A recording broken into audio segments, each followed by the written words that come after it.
boring ones. Lawyer in the most interesting industry that could be, which is blockchain. I'm based in Tel Aviv, Israel, but working with clients globally, mainly. And today I'm going to talk about sort of a macro review of how I see blockchain and AI's impact on our society and economy. And then after you're engaged and thrilled, I'm going to bore you with some regulation stuff, like recent interesting licenses that were given, and more practical issues. So, A New Earth, the Blockchain Revolution. I'm going to start with a bit of an unusual quote from an unusual place, the Bible. For behold, I create new heavens and the new earth, and the former shall not be remembered, nor come into mind. I'm not here to talk about redemption. I'm here to talk about the fact that I think that this is happening nowadays. And we are witnessing the formation of a new earth in a way that we haven't witnessed it before for many reasons. And I think blockchain is a main driver of this new earth, and AI as well. And I'm not just saying that because these are the themes of the conference, I really think that. What is this new earth? What will it look like? What does it look like? I think we're living in the age of simplification. And you know, everything today is so simple. It's within a tap away. Everything you want to know, you want to do is within one tap away. I'm not too old, I'm 30 years old. When I was a kid, it wasn't like that. And I'm amazed by how simple everything is today. And this simplification is intertwined with the term of exponential growth. And exponential growth is what facilitates this rapid simplification. It means that we're not growing in a linear way anymore. We're growing exponentially. Maybe some of you are aware with the term the singularity. It's a doomsday theory about how exponential growth is soon to lead to the destruction of humanity and to the takeover of, for example, AI machines over humanity. And it's a growing theory. I'm not, well, you know, it all depends which glasses you choose to view the world with. I'm wearing pink pants and so are my glasses, so I'm not pessimistic. I think that we're going to a better place, a better world. I think that the internet has facilitated the elimination of time and space, and the fact that we can communicate with anyone today from everywhere without time lags is amazing. And this brings us to the move from hierarchical societies to horizontal societies. And as I see it, this is one of the main characteristics and the main revolutions of the new earth, the horizontal society. And blockchain is the technology of the horizontal society. Decentralization, cutting out intermediaries, the fact that you can access every information from anywhere, no matter who you are, anonymously, this is what horizontal society means. So pretty, right? But we're not there yet. I'm going to tell you a funny story. Exactly 1 month and 5 days ago, I tried sending 5,000 euros from my Israeli bank account to the bank account of my provider in Germany. Simple, right? Israel is not a blacklisted country. It's not in the FATF sanction list. It's supposed to be very easy to send money from Israel to Germany. Not 5 million, not 50,000, 5,000. It's been 1 month and 5 days, and I haven't been able to understand why. Well, I have understood, but I haven't been able to send that money. You want to hear the story, or is it? Yeah, go on. Should I drill down? Yeah. Okay, so I sent the money, you know, and then it took me like 5 days to see that they rejected the transfer, and the money was put back into my account. I asked my bank what's going on, and it took them around 3 days to contact the foreign exchange department, and 5 days to tell me that the recipient bank rejected the transfer due to money laundering reasons of the recipient bank. The buzzword, right? Money laundering. So I contacted my provider. I told him, listen, talk to your bank in Germany. Ask them what's up. Why did they reject my transfer? I'm coming, you know, my bank is a reputable bank. My account is clean. I'm slightly offended, you know. Check what's going on. And he contacted them. Took them around 5 days to say that they have no idea what this transfer is and that they never received the money. So I went back to my bank and asked them again. This time it took them around 4 days to tell me that, oh, it was the correspondent bank that the recipient bank used to facilitate the transaction, which is stupid, because why do you need a correspondent bank in the first place? But that's another topic. So then my bank instructed me that my provider should tell his bank to handpick the correspondent bank to make sure that the correspondent bank will not reject the transfer and that they're willing to facilitate a transfer from Israel. It's been 1 month and 5 days and it hasn't happened yet, not because of me or my provider, but because of our banks. So we're still relying, me and you, and I'm a lawyer of crypto. I get payments in crypto, but I can't pay everyone in crypto. So I can't rely solely on crypto. It means me and you still have to rely on our traditional, old school, centralized banking system. And I think it will continue to be so because of money laundering reasons and because of the sovereign state consideration. As you probably heard France and Germany say that the sovereign state cannot allow a private company to issue money. So, dramatic as it is, it's true, and they're not going to allow it anytime soon. So, we're stuck in this situation. But I think we are advancing into an economy 4.0 already. What this means is that economy 4.0 will be peer-to-peer, mainly. Transaction costs will be dramatically lower, transactions will be transparent, easier, and intermediaries will fade away. And within this economy 4.0, this new universe, there will be the token economy. And the revolution will be tokenized. I'm saying this because I think that tokens are the new form of representation of everything. I think that everything will be tokenized, and whatever I'm saying right now, it's not my imagination. There are working examples: securities, commodities, money, real estate, cars. Porsche and Daimler started executing transactions on the blockchain, and so many more traditional. IKEA, Myers, the shipping giant, so many more examples that I'm going to go over with you in a few minutes. And I think everything will be tokenized. I think that most enterprises, or all enterprises, will have their own blockchains, and interoperability between those blockchains will be facilitated through technology similar to atomic swaps, which is exchange of one crypto to another without the use of a central exchange in the middle. And I think that will be the new world, a world of blockchains. And I think that a key element in this world of tokenization will be monetization. I think that we will be able to monetize things that we never thought about before. Our privacy, our identity, our DNA sequence. And again, not science fiction, there's a working examples for everything. In Israel, there's a startup called DNAtics, and they're letting you upload your DNA file to their blockchain and either just store it anonymously or allow researchers to access it for money, and for them to be able to generate genetic reports, genetic analysis. This is amazing. Another amazing thing they're doing is that you can sort of be connected to your genetic community. They analyze your DNA, they connect you to your genetic community, and thereby gaining you access to unique medical solutions, and maybe even for social reasons it could be useful. So it's really amazing. So, I don't know if you know Ray Dalio, but I love him. He started one of the biggest brokerages in the US called Bridgewater Capital, and he wrote a book called Principles, and he's a big mentor with everything that has to do with the economic machine.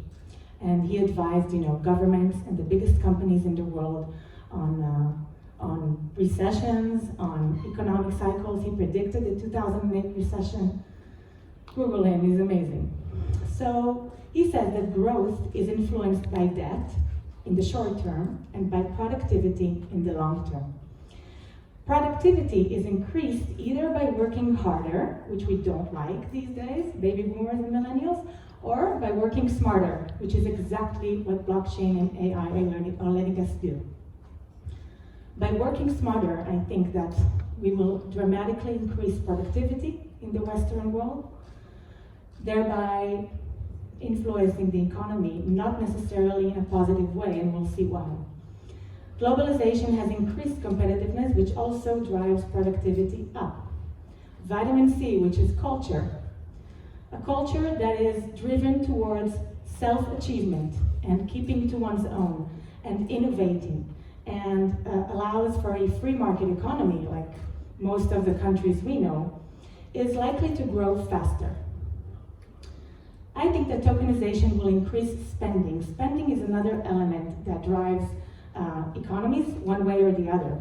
When a country spends too much and it behaves like it's rich, when in reality it uses debt, it uses credit to spend, it means it behaves like it's richer, but in effect it becomes poorer, and that's how recessions are caused. So I think that if you tokenize everything and you monetize everything, you're going to see more spending.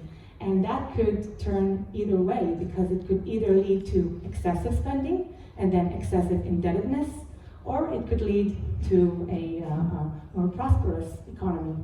So we'll have to wait and see, but I think it's interesting, and I like to ponder how tokenization will affect the economic machine. Okay. Done with the macro part, let's move to regulation. You know, I'm a lawyer, so I have to talk about that a little bit.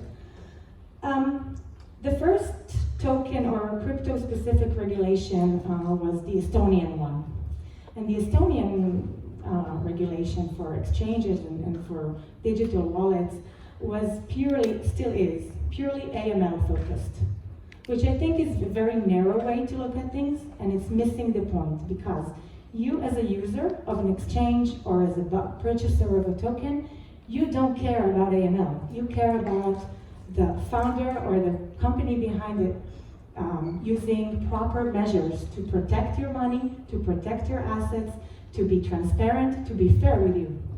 And that's why I see today a shift from AML-focused regulations to a more holistic approach. And you can take Malta, for example, and Liechtenstein, for example, that just passed their blockchain regulation. And you see there that they're really paying attention to the properness of the people and of the company behind the project. And you see that they're imposing the companies to take the proper internal procedures to assure the security, the transparency, the best practices beyond the AML. And I think that's the proper approach. Now, if you put that aside for a minute, you have countries like Switzerland and the United States that use their existing financial acts and apply them on crypto companies. And this has proven to be useful, since 2 crypto banking licenses were given in Switzerland and 2 custodianship licenses were given in New York. I will talk about that in a few minutes. So, and another interesting thing is the cross-border AML standards that are being formed. You have the 5th AML directive in the EU that includes virtual currency and that imposes an obligation to perform due diligence on cryptocurrency transactions. You have the FATF, which instructs how to perform due diligence for cryptocurrency service providers. And you have the G20, which is trying to come up with an inclusive AML or due diligence approach. So I think the way I see it, AML will be covered on the global or regional level, and the specific best practices for tokens will be covered on the state level. So recent licensing events.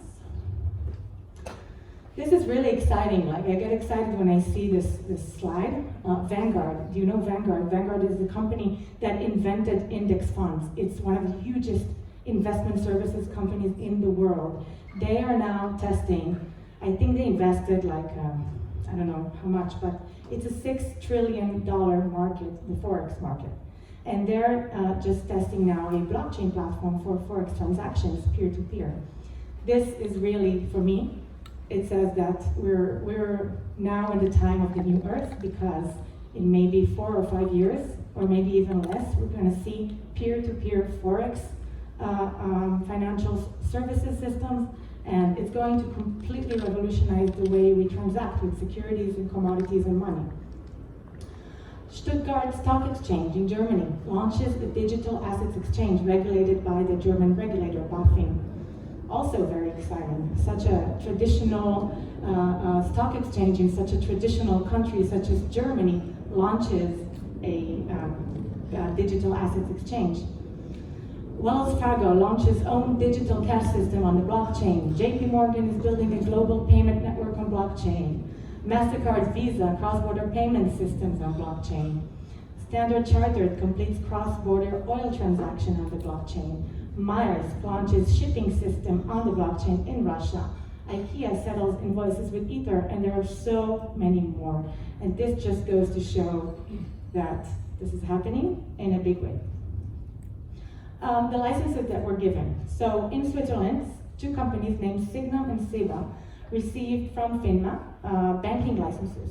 And they're going to operate a sort of a digital assets bank, giving users the options to have custody services, brokerage, transactional accounts. But this is only for institutional clients and only for B2B. So this is amazing, but we're still not at the point where regulators, I think, have the courage to give this sort of authorization for a company that wants to deal with retail clients. And the same goes for New York, the US. New York is really popular now with crypto licenses. The New York Department of Financial Services has both the BIT license and has granted 2 trust licenses, one to Coinbase Custody and one to Bakkt. A trust company is basically held to the similar standards of a bank in New York. It's still not called a bank for some American strict reason, but it's the same standards. So again, only for institutional clients, not them. They don't have the courage either to open it for retail investors, unfortunately, yet.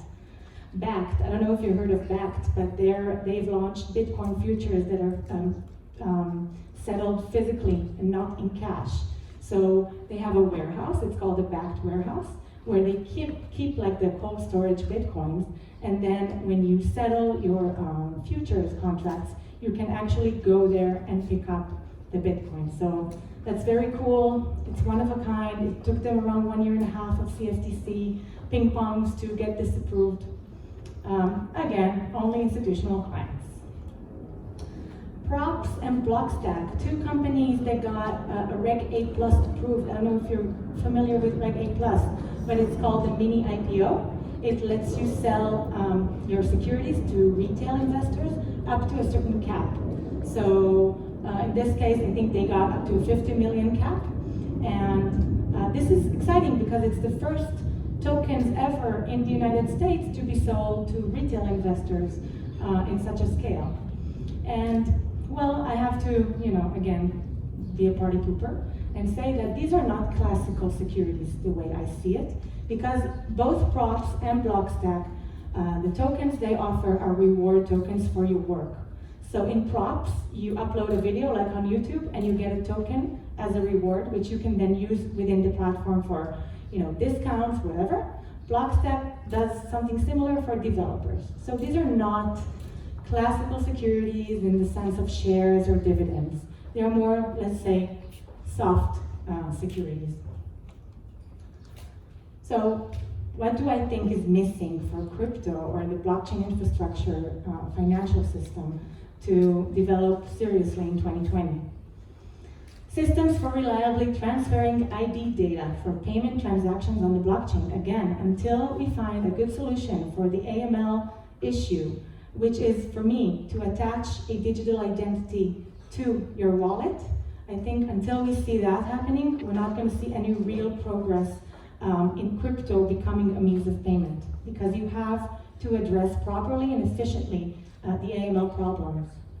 Emergence of secondary markets and other market infrastructure. The amount of security token exchanges today can be counted on one hand. I said Stuttgart. The other ones are still under being approved, But until we have good secondary markets and secondary markets that have normal price discovery mechanisms and all the mechanisms that normal, let's say traditional capital markets have, I don't think we're going to see a big institutional shift into those markets, and we're not going to see regulators being comfortable enough to open those services up to retail investors. A greater focus on price discovery mechanisms and availability for retail clients. So, if you have any questions, I would love to answer them. I hope you enjoyed it. Very good.